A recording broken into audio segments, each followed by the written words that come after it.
A brand new Boeing 737 is making its way through heavy thunderstorms and hail 30,000 feet above the Gulf of Mexico. TACA Airlines is a small family-owned operation based in El Salvador. TACA Flight 110 left Belize City less than 2 hours ago, bound for New Orleans. They're flying over the Gulf of Mexico in May. At this time of year, the weather is unpredictable. To avoid dangerous storms, the crew tracks the weather with onboard radar.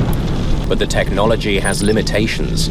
Captain Carlos Dardano was born to fly. At just 29, he is the third generation in a family of pilots. First Officer Dionisio Lopez has more than 12,000 flight hours. He and Dardano have flown together many times. Captain Arturo Soleil is a flight instructor with TACA Airlines. He's on board today to observe the performance of this new plane, a 737-300 series. The jet was delivered to TACA Airlines just 2 weeks ago. The 300 is the latest in the world's most successful line of twin-engine passenger jets. It's more aerodynamic than its predecessor. It also features a new state-of-the-art engine design. 50 kilometers from the New Orleans airport, the plane begins its final descent.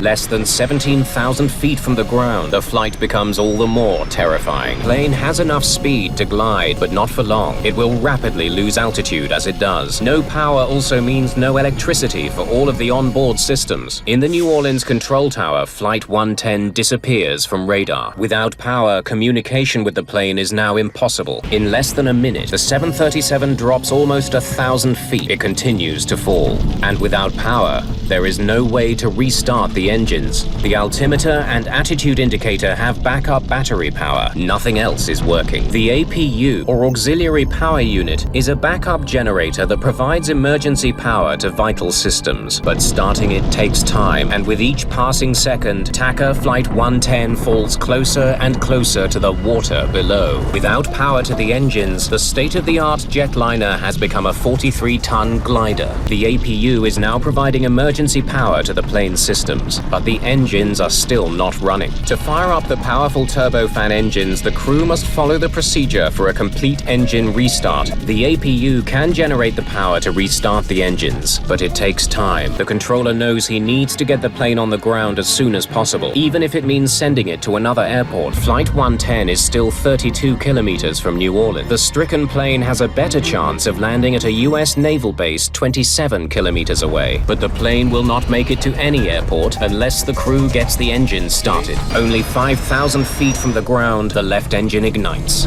Speed. Plane can fly with only one engine, but both engines would be safer, especially in bad weather. Meanwhile, Captain Soleil is taking the steps to fire up the second engine. With both engines back, it appears the crisis is over. Something's wrong. The engines appear to be running, but they're not providing any thrust.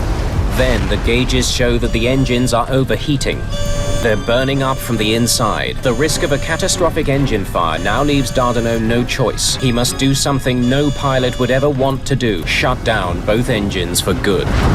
Once again, the plane is without power and falling fast. The plane is quickly closing in on 3,000 feet. At the rate it's dropping, it won't make it to New Orleans. Visibility begins to improve when the plane breaks through the storm clouds, but it's still raining, and Dardano has less than 3 minutes to find a place to land. The crew only has one option left. They must take their chances and put the plane down on the water. The levee is much shorter and narrower than a runway, but it looks safer than the water.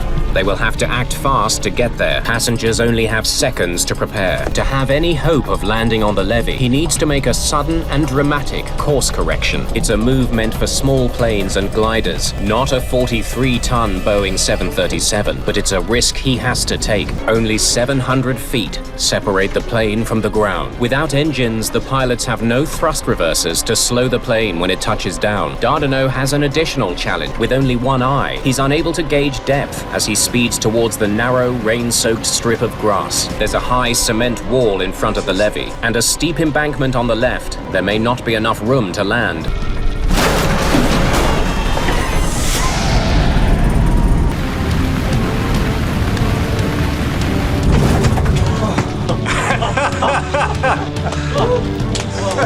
Very good. Very good. Very good, Charlie. He made it. You're not going to believe where they are. For the first time in history, a 737 without any engines has landed safely outside of an airport. Now investigators must find out why the sophisticated engines on a brand new jetliner failed in mid-flight.